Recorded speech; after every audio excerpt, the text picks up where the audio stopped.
قلوب أقفالها نحمده ونصلي على رسوله الكريم اما بعد بسم الله الرحمن الرحيم اللهم صل على محمد وعلى آل محمد وبارك وسلم رب اشرح لي صدري ويسر لي امري واحلل عقدة من لساني يفقهوا قولي واجعل لي وزيرا من اهلي آمین یا رب العالمین۔ ناظرین کرام السلام علیکم ورحمۃ اللہ وبرکاتہ۔ اللہ تعالیٰ کی ذات سے امید ہے اور دعا ہے کہ آپ جہاں کہیں بھی ہوں اللہ تعالیٰ آپ سب کو ہم سب کو اپنے حفظ و امان میں رکھے، عافیت اور سلامتی عطا فرمائے۔ اللہ تعالیٰ کی توفیق سے مطالبات قرآن سیریز کا سلسلہ جاری ہے اور آپ کے علم ہے کہ اس کے تیسرے حصے کا مطالعہ کر رہے ہیں اور تیسرے درس کا آغاز بھی ہو چکا ہے۔ آپ کی اور ہم سب کی یاد دہانی کے لیے حصہ سوم جو کہ درس سوم اس کا آج ہم سمجھ رہے ہیں اور پچھلی نشست میں اس کا ہم نے آغاز کیا تھا۔ تیسرے حصے کا تیسرا درس خاندانی زندگی کے بنیادی اصول، سورۃ التحریم کی روشنی میں سورۃ تحریم کا مکمل مطالعہ اس درس میں انشاءاللہ ہم کریں گے۔ اور آپ کو یاد ہے کہ تیسرا حصہ اس کا عنوان ہے عمل صالح، اور اس کے حوالے سے ہمارا اس وقت کا یہ 14واں درس ہے پوری سیریز کا، 14واں درس خاندانی زندگی کی بنیادی اصول سورۃ التحریم کی روشنی میں۔ اس سے پہلے ہم نے ایک فرد کے حوالے سے 2 دروس کا مطالعہ کیا تفصیل سے، بنیادی اوصاف و تکمیلی اوصاف۔ فرد سے آگے بڑھے تو گھر کی زندگی آتی ہے، گھریلو زندگی کے حوالے سے کچھ بنیادی اصول اور ہدایات سورۃ تحریم کی روشنی میں ہمارے سامنے آ رہی ہیں۔ اور اس سے قبل آپ کے علم ہے کہ سورۃ تحریم کی 5 آیات کا مطالعہ ہم کر چکے، جہاں یہ ذکر آیا کہ شوہر اور بیوی کے درمیان میں محبت اور الفت اور قربت اور تعلق ہونا چاہیے، البتہ یہ باہمی موافقت کا معاملہ ایسا نہ ہو جائے کہ شریعت کا کوئی حکم ٹوٹ جائے، اللہ تعالیٰ کے حکم کی خلاف ورزی ہو جائے، اس تعلق سے بھی ہمیں توجہ دلائی گئی۔ اور نبی مکرم صلی اللہ علیہ وسلم کے حسن معاشرت کے حوالے سے بھی کچھ تذکرہ ہمارے سامنے آیا، اور ازواج مطہرات رضی اللہ تعالی عنہن اجمعین ان کی بھی عظمتوں کا ذکر ہمارے سامنے آیا تھا۔ آج کا مطالعہ ہم آگے بڑھاتے ہیں اور سورۃ تحریم کی آیت نمبر 6 سے ہم مطالعہ شروع کر رہے ہیں۔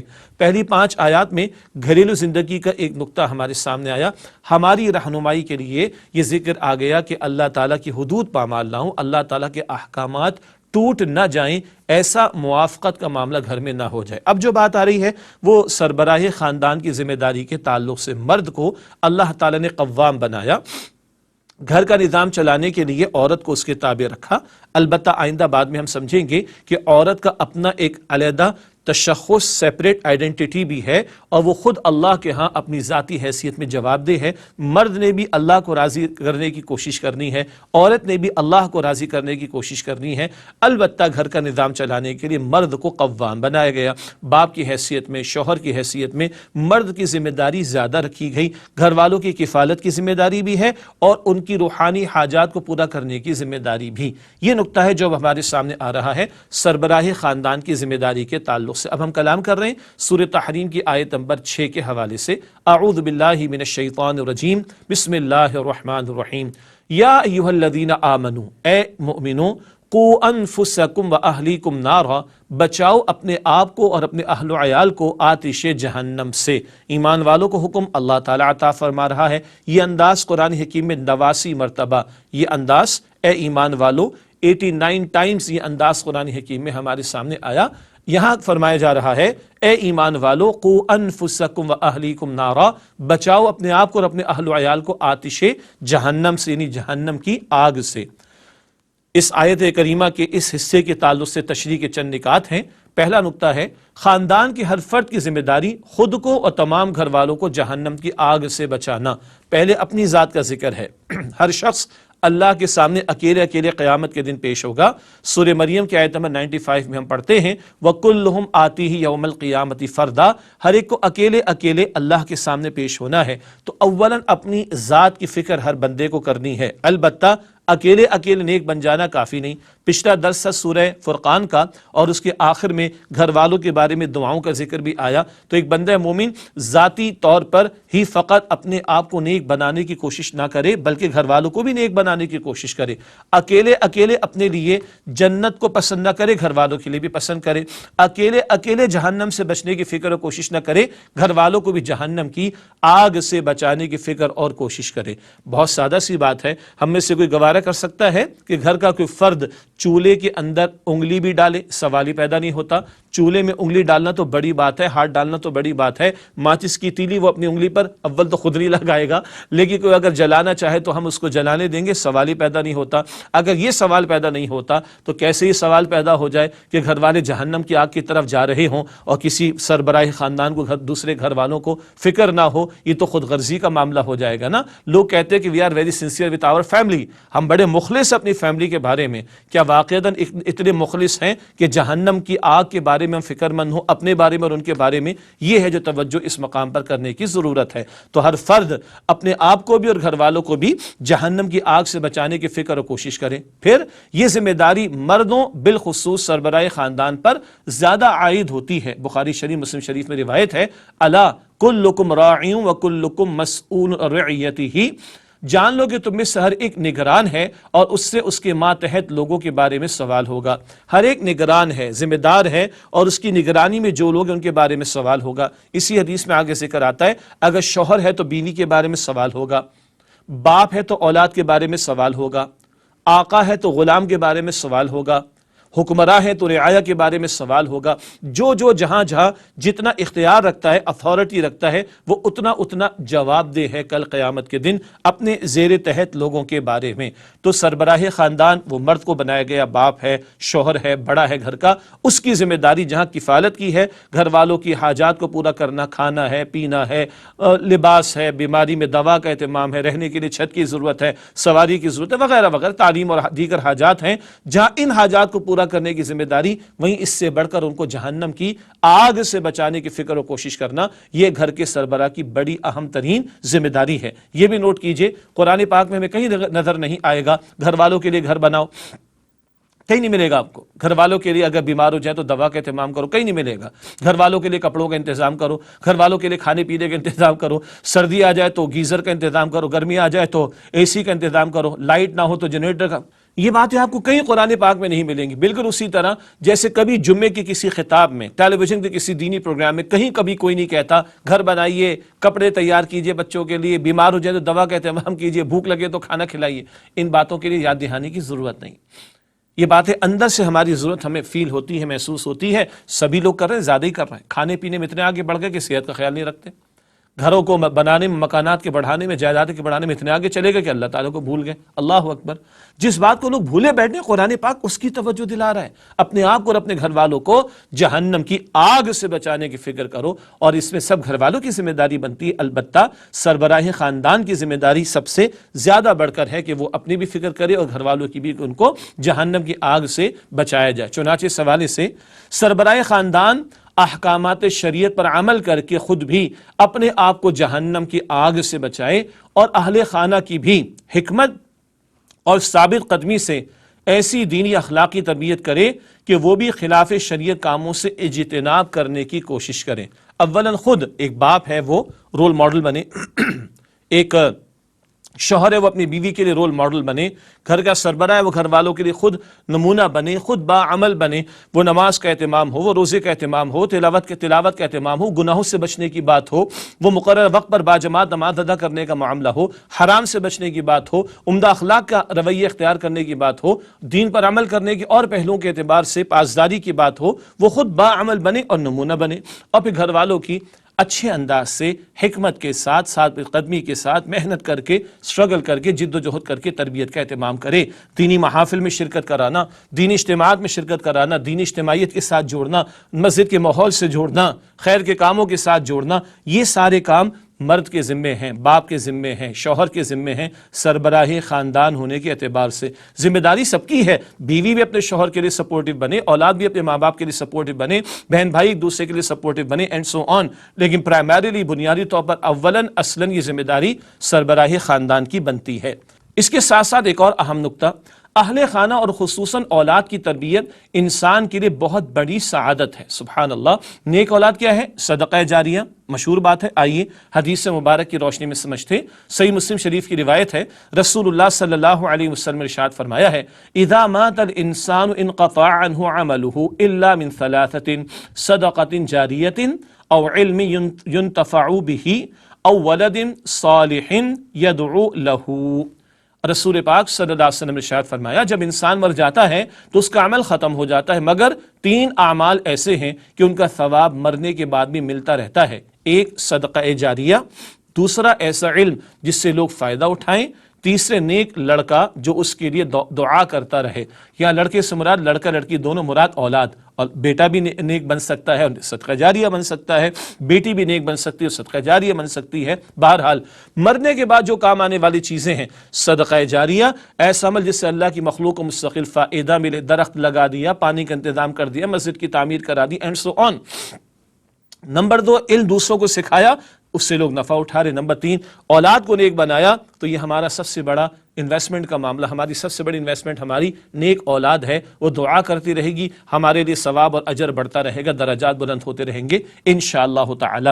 تو جہاں یہ فرض ہے اور لازم ہے کہ گھر والوں کی تربیت کی جائے دینی اعتبار سے، ان کو جہنم سے بچانے کی فکر و کوشش کی جائے، وہیں یہاں بہت بڑا ثواب بھی ہے کہ گھر والے نیکی پر ہوں گے، وہ نیک عمل کریں گے، ہمیں بھی اجر ملے گا، اولاد نیک ہوگی، وہ صدقہ جاریہ بنے گی، مرنے کے بعد بھی ہمارے لیے ثواب کا باعث بنے گی۔ اللہ تعالیٰ مجھے آپ کو ہم سب کو یہ محنت گھروں میں کرنے کی توفیق عطا فرمائے۔ ناظرین کرام ایک وقفہ لیتے ہیں، اس کے بعد مزید چند نکتے اس آیات کی روشنی میں وہ آپ کے سامنے رکھیں گے۔ ملاقات ہوتی ہے ایک وقفے کے بعد۔ السلام علیکم ورحمۃ اللہ وبرکاتہ۔ السلام علیکم ورحمۃ اللہ وبرکاتہ۔ ناظرین کرام خوش آمدید کہتے ہیں آپ کو۔ سورہ تحریم کا مطالعہ کر رہے ہیں، مطالبات قرآن سیریز کا تیسرا حصہ عمل صالح کے حوالے سے گفتگو جاری۔ سورہ تحریم کی آیت نمبر 6 خاصی تفصیل اس میں ہوگی، مزید تھوڑی تفصیل ابھی ہے باقی ہے۔ آج جو بات ہو رہی ہے اس آیت کریمہ کی روشنی میں، اپنے آپ کو اور اپنے گھر والوں کو جہنم کی آگ سے بچاؤ۔ وقفے سے پہلے جو آخری بات ہمارے سامنے وہ یہ ہے کہ گھر والوں کی ایک بندہ تربیت کرتا ہے، ان کو دین سے جوڑتا ہے، دین پر لانے کی کوشش کرتا ہے، تو نہ صرف یہ کہ اجر و ثواب کا باعث، بلکہ یہ بات صدقہ جاریہ بھی بنتی ہے۔ اولاد نیک ہو تو وہ ہمارے دعا کرتی رہے گی اور نیک عمل کرتی رہے گی، ہمارے لیے ثواب اور اجر کا باعث بھی بنے گی، درجات کی بلندی کا باعث بھی بنے گی۔ اسی آیت کریمہ سورہ تحریم آیت نمبر 6، اعوذ باللہ من الشیطان الرجیم، بسم اللہ الرحمن الرحیم، یا ایھا الذین آمنوا قوا انفسکم واہلیکم نارا۔ اس آیت کریمہ کی روشنی میں مزید چند نکات آپ کے سامنے رکھتے ہیں۔ اگلا نقطہ تربیت کے تعلق سے گھر والوں کے ضمن میں، گھر والوں کو اسلام اور دینی فرائض کے جامع تصور سے مسلسل آگاہ کیا جائے۔ ایک تو تصور اسلام، آج ہم نے اسلام کو محدود کر دیا، کہیں جمعے کی 2 رکعت، کہیں 5 وقتہ نماز تک محدود کر دیا، کہیں ماہ رمضان تک، کہیں حج روزے تک محدود کر دیا۔ نہ، یہ سب کچھ اسلام میں ہے، مگر اسلام عبادات بھی سکھاتا ہے، ایمانیات بھی بتاتا ہے، اخلاقیات بھی سکھاتا ہے، معاملات بھی بتاتا ہے، حقوق العباد کی تعلیم بھی دیتا ہے، حقوق اللہ کی تعلیم بھی دیتا ہے، انفرادی زندگی کے لیے بھی رہنمائی دیتا ہے، اجتماعی زندگی کے لیے بھی رہنمائی دیتا ہے۔ اور ہم نبی مکرم صلی اللہ علیہ وسلم کے ماننے والے ہیں، ہماری ذمہ داری تو دوہری بن جاتی ہے، خود اللہ کی بندگی بھی کرنی ہے اور دوسروں کو اللہ تعالیٰ کی بندگی کی دعوت بھی دینی اور اللہ کی بندگی والے نظام کو قائم کرنے کی جد و جہد کرنی۔ ہم عام لوگ نہیں، ہم خاص لوگ ہیں، ہم نبی مکرم صلی اللہ علیہ وسلم کے امتی ہیں، اور اللہ نے اس امت کو ختم نبوت کے بعد انسانیت کے سامنے اللہ کا دین پیش کرنے، زبان سے بھی، کردار سے بھی اور اجتماعی نظام قائم کر کے پیش کرنے کے لیے کھڑا کیا۔ تو اتنا بڑا تصور اس امت کے حوالے سے ہمارے سامنے رہے، یہ فکر خود بھی کرنی ہے اور گھر والوں کو بھی۔ چنانچہ لکھا ہم نے کہ گھر والوں کو اسلام اور دینی فرائض کے جامع تصور سے مسلسل آگاہ کیا جائے۔ اگلا نقطہ، رزق حلال پر قناعت اور شرعی پردے کے اہتمام کو خصوصی اہمیت دینے کی ضرورت ہے۔ آج تو وہ دور آ گیا، بخاری شریف کی حدیث ہے، نبی مکرم صلی اللہ علیہ وسلم نے ارشاد فرمایا، وقت آئے گا لوگوں کو خیال نہیں ہوگا، فکر نہیں ہوگی، وہ جو کما رہے ہیں وہ حلال کا ہے کہ حرام کا ہے۔ اللہ اکبر، فکر ہی نہیں ہوگی لوگوں کو، تمیز اٹھ جائے گی۔ اور آج حالت کیا ہے؟ آتا رہے، حرام سے آتا رہے، استغفر اللہ، ایسی امنگیں اور ایسی خواہشات کہ حرام میں منہ ڈالے بغیر پوری نہیں ہو پا رہی۔ حرام کا مال وہ تو جہنم میں لے جانے والا ہے، حدیث سے مبارک ہے کہ مال حرام سے پلا ہوا جسم وہ جہنم کا مستحق ہے، یہ صحیح مسلم شریف کی روایت۔ اور شرعی پردے کا اہتمام کرنا، وہ غیرت نام تھا جس کا گئی تیمور کے گھر سے، اللہ اکبر کبیرہ، بے پردگی، بے حیائی اور فحاشی اریانی کی جو باتیں جس قدر عام ہوتی چلی جا رہی ہیں، نگاہیں جھک جاتی شرم کے مارے۔ اللہ ہماری حفاظت فرمائے۔ ہم محمد مصطفیٰ علیہ السلام کی امتی ہیں نا، ان کے بارے میں صحابہ کرام رضی اللہ تعالی عنہ اجمعین نے ارشاد فرمایا کہ آپ صلی اللہ علیہ وآلہ وسلم ایک کواری پردہ کرنے والی لڑکی سے بھی زیادہ حیا کرنے والے تھے۔ اللہ اکبر، ہم ازواج مطہرات رضی اللہ تعالی عنہ اجمعین کو اپنی مائیں کہتے ہیں۔ ہم بی بی فاطمہ الزہرا رضی اللہ تعالی عنہا اور رسول اللہ علیہ السلام کی پیاری بیٹیوں کی ساتھ نسبت رکھتے ہیں۔ آج ایک مسلمان عورت سوچے بی بی فاطمہ الزہرا کی چادر کا معاملہ کیسا تھا رضی اللہ تعالی عنہ، ام عائشہ رضی اللہ تعالی عنہ کی حیا کا معاملہ کیسا تھا، اور آج ہمارے گھرانوں کے نقشے کیسے ہیں۔ تو بہرحال کل کی فکر کرنی ہے، حلال رزق کا اہتمام، حلال پر قناعت اور حرام سے اپنے آپ کو بچانا، شرعی پردے کا اہتمام کرنا، شرم و حیا کا لحاظ رکھنا۔ اللہ کے رسول علیہ السلام فرماتے ہیں حیا اور ایمان دونوں ساتھی ہیں، دوست ہیں، ایک چلا جائے دوسرا بھی چلا جائے گا، حیا گئی ایمان چلا جائے گا، اور اگر ایمان کیا تو گھر میں بچے گا کیا؟ اللہ تعالیٰ کے ہاں جنت میں جانے کے لیے شرط پہلی کیا ہے؟ ایمان کا ہونا، ایمان نہیں تو پھر بچا گیا ہمارے پاس۔ اس اعتبار سے فکر مند ہونا یہ اہم ترین ذمہ داری۔ یہ باتیں آج لوگوں کو بڑی دشوار لگتی ہیں، استغفر اللہ، جنت کوئی سستی ملنے والی ہے؟ آن لائن آرڈر پلیسمنٹ میں جنت ملے گی، گھر بیٹھے جنت مل جائے گی؟ اسٹرگل ہے، محنت ہے۔ حدیث مبارک ہے جنت کو مشقتوں سے گھیرا گیا، تو آج شیطان کے حملوں سے، دجال کے فتنوں سے، نفس کی شرارتوں سے، بگڑے ہوئے معاشرے کے حملوں سے اپنے آپ کو اپنے گھر والوں کو بچانا پڑے گا نا، ورنہ عزت پامال ہو رہی ہیں، استغفر اللہ، ایمان ہاتھ سے جا رہا ہے، عقیدے لوگوں کے بگڑ رہے ہیں، کردار میں بگاڑ پیدا ہو رہا ہے، حرام منہ کو لگ گیا ہے، بے پردگی بڑھتی چلی جا رہی، بے حیائی بڑھتی چلی جا رہی ہے، تو پھر روحانیت کہاں رہی، برکت کہاں رہی؟ اللہ اکبر کبیرہ۔ تو رزق حلال پر قناعت کا معاملہ اور شرعی پردے کے اہتمام کو خصوصی اہمیت دینے کی ضرورت ہے۔ اللہ ہم سب کو اس کی توفیق عطا فرمائے۔ یہ بات تو ہوئی آیت نمبر 6 کے تعلق سے پہلا حصہ، اہم ترین، اے ایمان والو اپنے آپ کو اور اپنے گھر والوں کو جہنم کی آگ سے بچاؤ۔ اب جہنم کے بارے میں بات اس مقام پر آ رہی ہے، اسی آیت کریمہ سورہ تحریم کے آیت نمبر 6 کا اگلا حصہ، وقودھا الناس والحجارۃ، جس کا ایندھن آدمی اور پتھر ہیں، علیہا ملائکۃ غلاظ شداد، جس پر تند خو اور سخت مزاج فرشتے مقرر ہیں، لا یعصون اللہ ما امرہم، اللہ ان کو جو حکم دیتا اس کی نافرمانی نہیں کرتے، وَيَفْعَلُونَ مَا يُؤْمَرُونَ، اور کرتے وہی ہیں جس کا انہیں حکم دیا جاتا ہے۔ جہنم کی آگ کا اور وہاں کے عذاب کے تعلق سے فرشتوں کے کرنے کے کام کا بیان اس مقام پر آیا ہے۔ پہلا نکتہ، گھر والوں کو دین پر لانے کی فکر نہ کرنے والے گویا انہیں جہنم کے تند خو اور سخت گیر فرشتوں کے حوالے کر رہے ہیں۔ سوچیں کوئی اپنے گھر میں آگ لگائے اور گھر والوں کی موجودگی میں لگائے، لوگ کیا کہیں گے؟ پاگل ہو گئے، دماغ خراب ہو گیا تمہارا؟ اول تو کوئی کرے گا نہیں، اگر کوئی کرے تو کیا کہیں گے ہم اس کو؟ پتہ نہیں کیا کچھ کہیں گے، پاگل اور دیوانہ تو کم الفاظ، ہلکے الفاظ ہیں۔ اور آج اگر ہم گھر میں دین کی محنت نہیں کر رہے، گھر والوں کو آخرت کے طلبگار نہیں بنا رہے، تو کہاں جا رہے ہیں وہ؟ پھر جہنم کی آگ کی طرف نہیں جا رہے؟ اللہ اکبر کبیرہ، کن کے حوالے کر رہے؟ تند خو اور سخت گیر، سخت مزاج فرشتوں کے حوالے کر رہے، جن کا کام ہی فقط کیا ہے؟ عذاب دینا۔ اللہم اجرنا من النار، اے اللہ ہم سب کو آگ کے عذاب سے محفوظ فرما۔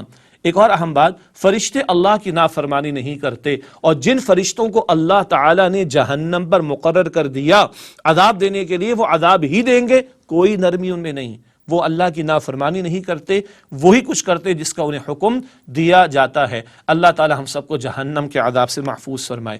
ایک اہم بات یہاں پر آئی، جہنم کا ایندھن لوگ اور پتھر ہوں گے۔ لوگوں سے مراد تو اہل جہنم ہیں، پتھر سے کیا مراد ہے؟ پتھر سے ایک مراد یہ بت جو پتھر کے بنائے جاتے تھے، یہ بت مشرکین کی حسرت میں اضافہ کریں گے اور جہنم کی آگ کی حدت یعنی انٹینسٹی کو اور بڑھائیں گے۔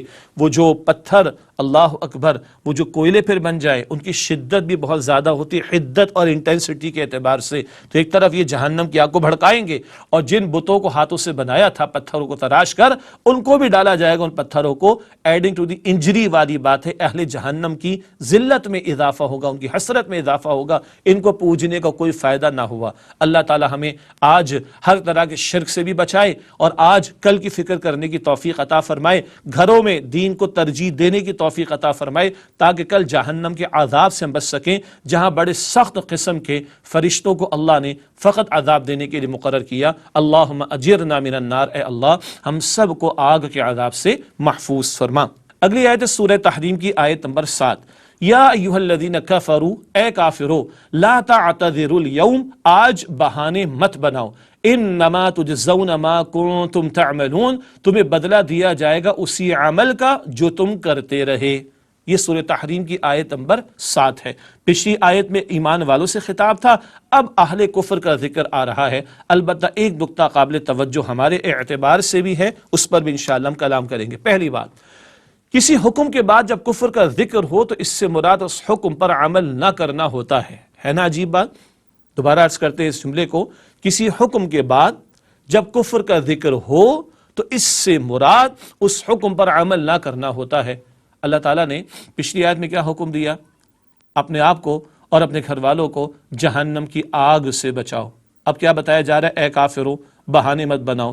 حکم کے بعد اگر کفر کا لفظ آئے تو مراد یہ لی جاتی اس حکم پر عمل نہ کرنا۔ یہ بھی یاد رکھیے، ایک عقیدے کا کفر ہوتا ہے، کوئی اللہ تعالیٰ ہی کو نہ مانے معاذ اللہ، کوئی رسول اکرم علیہ الصلوۃ والسلام ہی کو نہ مانے معاذ اللہ، کوئی اللہ تعالیٰ کی کتاب قرآن حکیم کو ہی نہ مانے، یہ عقیدے کا کفر ہے۔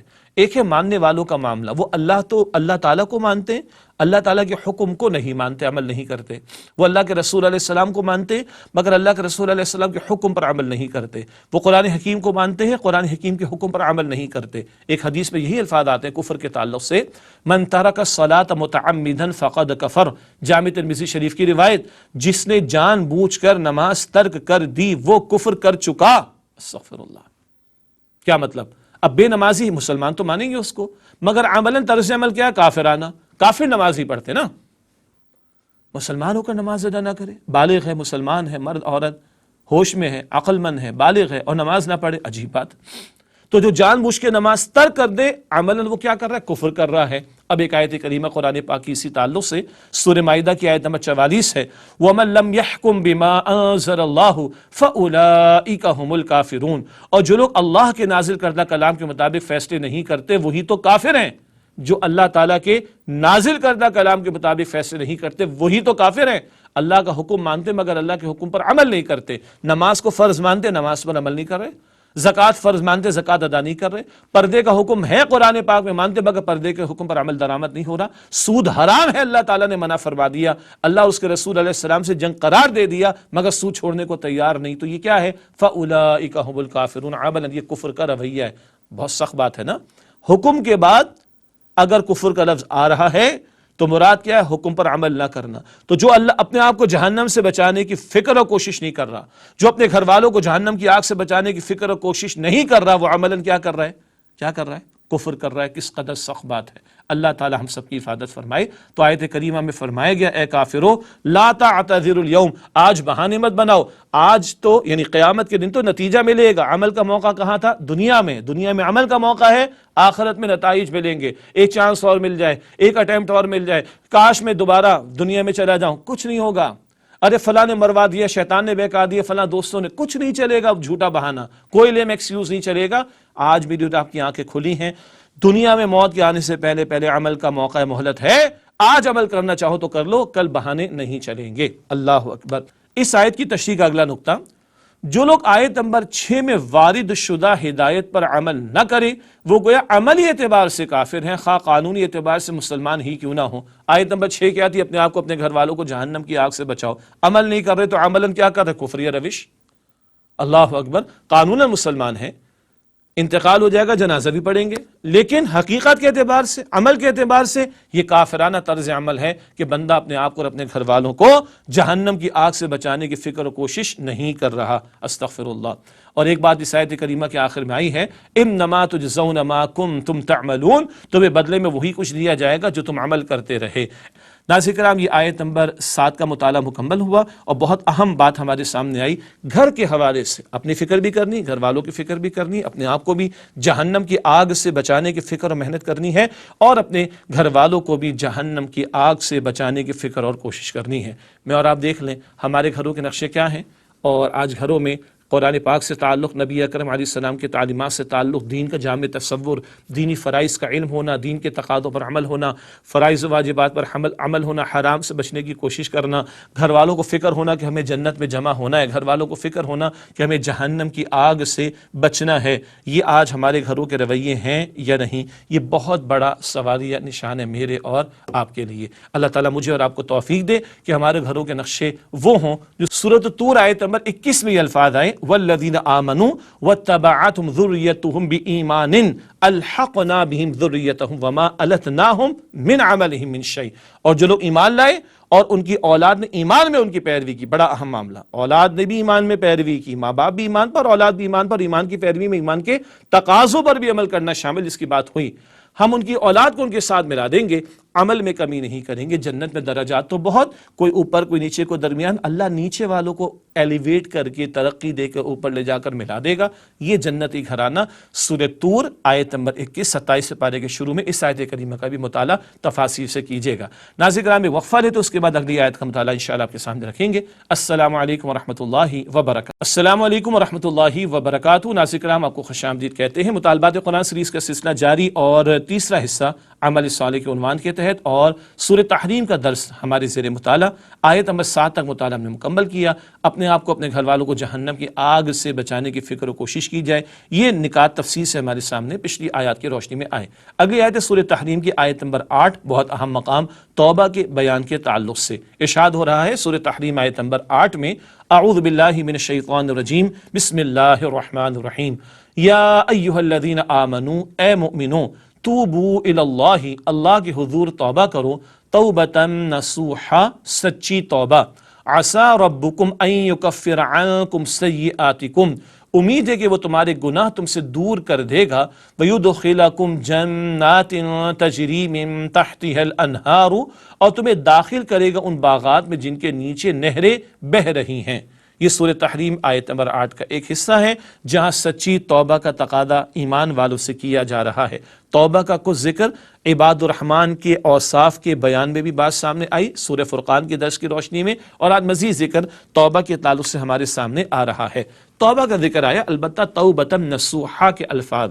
توبۃ نصوحا سے مراد ہے خالص اور سچی توبہ، جس میں کوئی ملاوٹ نہ ہو اور بالکل اسٹریٹ فارورڈ ہو کر سچی پکی توبہ بندہ اختیار کرے، اس کو توبۃ النصوحا کہا جاتا ہے۔ تو توبۃ النصوحا سے مراد خالص اور سچی توبہ ہے۔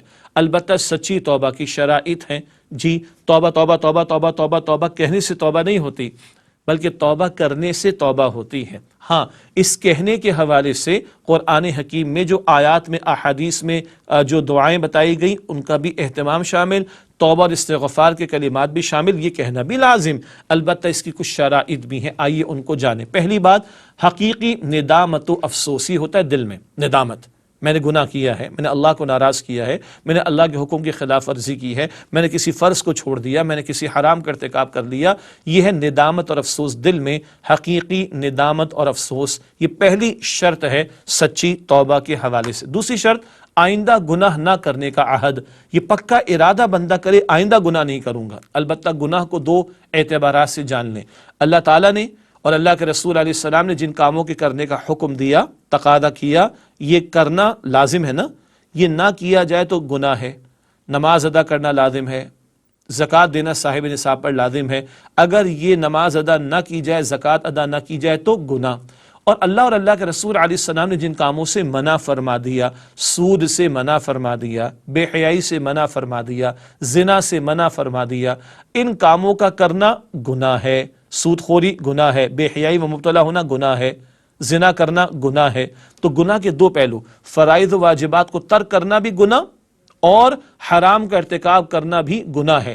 اب آئندہ کیا ہے؟ آئندہ گناہ نہ کرنے کا عہد، یعنی سارے فرائض و واجبات پر عمل کی کوشش اور گناہوں سے بچنے کی پوری کوشش کرنی ہے، یہ آئندہ کے اعتبار سے عزم اور ارادہ ہو گیا۔ نمبر 3، گناہ کا عملاً ترک کر دینا، یہ ہے عملی معاملہ۔ نماز ادا نہیں کر رہے تھے، نماز ادا کرنے کی طرف آ جاؤ۔ ماں باپ کے ساتھ اس سے سلوک نہیں کر رہے تھے، کرنا شروع کر دو۔ زکوٰۃ نہیں دے رہے تھے، ڈنڈی مار رہے تھے، زکوٰۃ دو۔ سود خوری کر رہے تھے، چھوڑ دو۔ جھوٹ بول رہے تھے، چھوڑ دو۔ غیبت کر رہے تھے، چھوڑ دو۔ وعدہ خلافی کر رہے تھے، چھوڑ دو۔ وعدہ پورا کرنے پر آ جاؤ، جی امانت کی پاسداری کی طرف آ جاؤ۔ تو گناہ کو عملاً ترک کرنا، یہ عملاً اپنی اصلاح کر لینا، یہ ہے مشکل بات۔ اور توبہ آسان کام تو نہیں، جنت چاہیے تو آسان کام تھوڑا ہی، کوئی محنت تو کرنی پڑے گی۔ عملاً گناہ کو ترک کر دینا۔ نمبر 4، کسی کے ساتھ زیادتی کی صورت میں اس کا حق لوٹانا۔ اگر بندوں کے ساتھ زیادتی کی ہے، مال ہڑپ کر کے بیٹھے ہیں، قرض مارے بیٹھے ہیں، کسی کا دبا کر، کسی کی جائیداد پر قبضہ کر رکھا ہے، وراثت کا مال ہڑپ کر رکھا ہے، کتنے آرام سے کام ہم کر جاتے ہیں نا، اور ٹھوستے رہتے اپنے پیٹ، یہ جہنم کے انگارے، حرام ہے یہ، استغفر اللہ۔ تو اگر مالی حق ہے تو لوٹانا پڑے، قرض ہے تو لوٹانا پڑے گا، جائیداد ہڑپ کی تو لوٹانی پڑے گی، مال اڑا لیا تھا کسی کا، چوری کیا تھا، لوٹانا پڑے گا، جائیداد لے لی تھی لوٹانی پڑے گی، وراثت کا مال بھتیجے بھتیجی کا، بیوہ بھاوج کا اڑا لیا تھا، لوٹانا پڑے گا، اور اگر زیادتی کی تھی، تنگ کیا تھا ماں باپ کو، کسی پڑوسی کو، معافی مانگنا پڑے گی۔ ہے تو مشکل کام، جنت آسانی سے تھوڑی ملے گی۔ تو یہ 4 باتیں ہو گئی، ندامت بھی، آئندہ گناہ نہ کرنے کا ارادہ بھی، گناہ کو عملاً ترک کر دینا بھی، اور اگر بندوں کے ساتھ زیادتی ہے تو زیادتی کا ازالہ کرنا ہوگا، مالی حق ہے تو لوٹانا ہوگا، اور ستایا ہے تو معافی مانگنی پڑے گی۔ یہ ہیں کچھ شرائط۔ اور ہاں، جو قرآن پاک میں دعائیں ربنا ظلمنا انفسنا لا الہ الا انت سبحانک انی کنت من الظالمین واعف عنا واغفر لنا وارحمنا، احادیث مبارکہ میں استغفر اللہ الذی لا الہ الا هو الحی القیوم واتوب الیہ، یہ الفاظ کا ادا کرنا اور دعا کی شکل اختیار کرنا بھی ضروری ہے۔ حضرت علی رضی اللہ تعالیٰ عنہ نے 5ویں شرط بھی بیان فرمائی کہ انسان اپنے نفس کو اللہ سبحانہ وتعالیٰ کی اطاعت میں اس طرح گھلا دے جیسے اس نے گناہوں میں لذت حاصل کی۔ سبحان اللہ، گناہ کرتے رہے تو گناہوں کی نحوست نے روح کو آلودہ کر دیا ہوگا، اب اللہ تعالیٰ کی اطاعت میں کھپا دو، لگا دو اور ایسے گھلا دو کہ جیسے کہ حق ہے، تو پھر انسان کو نیکی کی لذت ملے گی۔ اور توبہ کے بارے میں کہا یہ روح کا غسل ہے۔ سبحان اللہ، گناہوں کی نحوست کی وجہ سے روح آلودہ ہو جاتی ہے، توبہ کے ذریعے تم غسل کر کے اس روح کو پاک کر لو۔ پہلے گناہوں کی لذتیں حاصل کر رہے تھے، اب نیکی کا لطف حاصل کرو، نیکی کا نور حاصل کرو، اللہ سے تعلق کی چاشنی اور اس کو تعلق کی مضبوطی کو حاصل کرو۔ اللہ مجھے اور آپ کو اس کی توفیق عطا فرمائے۔ یہ 5ویں شرط سیدنا علی بیان فرما رہے ہیں، اب تک گناہوں میں لگاتے رہے، اب اپنے آپ کو نیکی میں لگا کر اب اللہ کی اطاعت میں اس طرح کھپا دو جیسے کبھی گناہوں کی لذت میں لگائے رکھا تھا تم نے اپنے آپ کو۔ یہ بھی یاد رکھیے گا، ایک توبہ ہوتی ہے انفرادی سطح پر، ایک توبہ ہوتی ہے انفرادی سطح پر، اور ایک توبہ ہوتی ہے اجتماعی سطح پر۔ یہ جتنی باتیں تھیں، ندامت بھی ہو، آئندہ گناہ نہ کرنے کا ارادہ بھی ہو، گناہ کو بالفعل بندہ چھوڑ بھی دے اور بندوں کے ساتھ معاملہ درست کر بھی لے اور اللہ تعالیٰ کی اطاعت میں اپنے آپ کو کھپاتا چلا جائے، یہ تو ہے انفرادی سطح کا معاملہ۔ البتہ ایک توبہ اجتماعی توبہ ہوتی ہے، اور آج امت جس زوال سے دوچار ہے، ہم جانتے ہیں نا، سب سے زیادہ سستا خون امت مسلمہ کا دنیا میں بہتا ہے۔ اس سطح کی توبہ کیا ہے؟ امت کو امت والے کام کے لیے کھڑا کیا گیا، تم نیکی کا حکم دو گے، بدی سے روکو گے۔ سورہ آل عمران آیت نمبر 110 ہے، کنتم خیر امت اخرجت للناس تأمرون بالمعروف وتنہون عن المنکر، تم بہترین امت ہو جنہیں انسانیت کے لیے برپا کیا گیا، تم نیکی کا حکم دو گے، تم بدی سے روکو گے۔ آج امت نے کام چھوڑا، امت ذلت اور رسوائی کا شکار ہے۔ امت خیر امت کہاں رہی؟ سب سے سستا خون تو ہمارا دنیا میں بہتا ہے، سب سے زیادہ شہادتیں پچھلی 1 صدی میں ہم مسلمانوں کی ہوئی ہیں۔ اللہ اکبر، سب سے زیادہ 80 لاکھ سے 1 کروڑ مسلمانوں کو ہجرت کرنے پر، اپنے گھر بار کو چھوڑنے پر دنیا بھر میں مجبور کیا گیا۔ آج یہ امت کی ذلت کی وجہ امت والا کام چھوڑ رکھا۔ مملکت خدا داد پاکستان کیوں ہم نے حاصل کی تھی؟ پاکستان کا مطلب کیا؟ لا الہ الا اللہ، اللہ تعالیٰ کے نام پر نا، دین اسلام کی نسبت سے اللہ کا دین کدھر ہے آج؟ اے خاصا اے خاصان رسول، وقت دعا ہے، امت پہ تیری آ کے آج جب وقت پڑا ہے، وہ دین جو بڑی شان سے نکلا تھا وطن سے، پردیس میں آج غریب الغربا ہے۔ یہاں بھی تو توبہ کرنی ہے۔ یہاں توبہ کیا ہے؟ یہاں توبہ ہے کہ پلٹیں اللہ کی طرف، لوٹیں اللہ کی طرف اور رجوع کریں اللہ کی طرف، اور اللہ کے عطا کردہ دین کو پھیلانے اور اللہ کے عطا کردہ دین کو قائم اور نافذ کرنے کی جد و جہد کریں۔ یہ ہماری اور آپ کی اجتماعی توبہ ہوگی جس کا ہم سے تقاضا اور مطالبہ ہے۔